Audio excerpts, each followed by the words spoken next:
नमस्कार दोस्तों, स्वागत है आपका आपके अपने YouTube चैनल विद्याधाम पर। दोस्तों, आज हम एक ऐसे मुद्दे पर बात करने वाले हैं जिसको लेकर सोशल मीडिया पर काफी भ्रम फैलाया जा रहा है और कहा जा रहा है कि 2026 से जो है वो थाने की पावर खत्म हो जाएगी, पुलिस कुछ नहीं कर पाएगी और अब पूरी व्यवस्था जो है वो बदल जाएगी। तो आखिर सच्चाई क्या है? क्या सच में पुलिस का अधिकार खत्म हो जाएगा या फिर ये सब अफवाह है, आधी अधूरी जानकारी का खेल है? आज मैं आपको बिल्कुल साफ और सरल भाषा में पूरी बात को समझाने वाला हूं। तो दोस्तों, सबसे पहले समझ लीजिए कि पुलिस की पावर खत्म नहीं हुई है और ना ही खत्म होने वाली है। क्यों? क्योंकि पुलिस कानून व्यवस्था बनाए रखने के लिए बहुत ही जरूरी है, लेकिन उसके काम करने के तरीके में बड़े बदलाव जरूर किए गए हैं। जैसे पुराने कानून जैसे आईपीसी, सीआरपीसी और इंडियन एविडेंस एक्ट की जगह अब नए कानून लागू किए गए हैं जिनका उद्देश्य है सिस्टम को ज्यादा पारदर्शी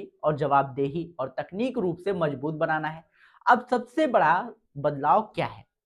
तो पहले अक्सर लोगों को यह कहकर थाने से लौटा दिया जाता था कि यह हमारे इलाके का मामला नहीं है। अब आप किसी भी थाने में जाकर अपनी एफआईआर दर्ज कर सकते हैं।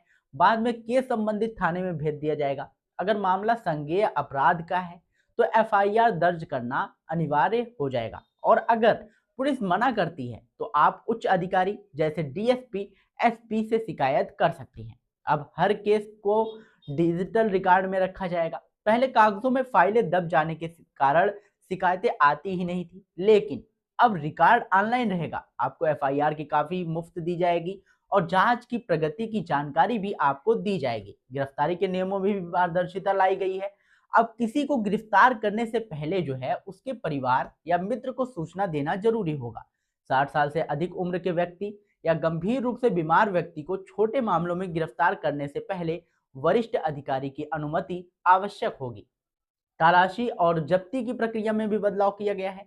कई मामलों में वीडियोग्राफी अनिवार्य की गई है ताकि झूठे सबूत लगाने या किसी निर्दोष को फंसाने की संभावना कम हो। डिजिटल सबूत जैसे mobile data, CCTV footage, email और अन्य इलेक्ट्रॉनिक रिकॉर्ड को भी मजबूत साक्ष्य माना जाएगा।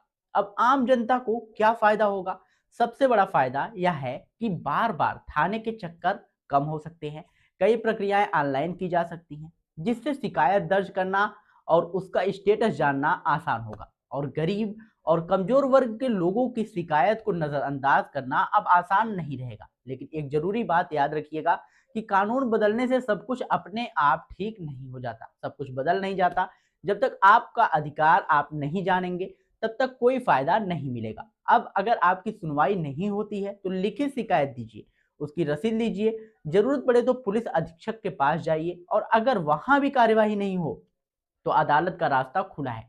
तो दोस्तों, सोशल मीडिया पर फैल रही अफवाहों से बचिए। सच्चाई यह है कि पुलिस की पावर खत्म नहीं हुई है, बल्कि उसकी जवाबदेही बढ़ाई गई है। जागरूक बनिए, अपने अधिकार जानिए और सही जानकारी दूसरों तक जरूर पहुंचाइए। अगर आपको यह जानकारी उपयोगी लगी हो तो विद्याधाम चैनल को सब्सक्राइब करके बेल आइकन जरूर दबाइएगा, क्योंकि हम ऐसे ही महत्वपूर्ण वीडियोस आप लोगों के लिए हमेशा लाते रहते हैं। और अगर आपका कोई भी सवाल हो, कोई भी क्वेश्चन हो इस वीडियो से रिलेटेड या फिर कोई अदर क्वेश्चन हो तो आप हमें कमेंट बॉक्स में बता सकते हैं। हमारी टीम आपकी पूरी सहायता करेगी। मिलते हैं नई वीडियो में नई अपडेट के साथ, तब तक के लिए जय हिंद, जय भारत।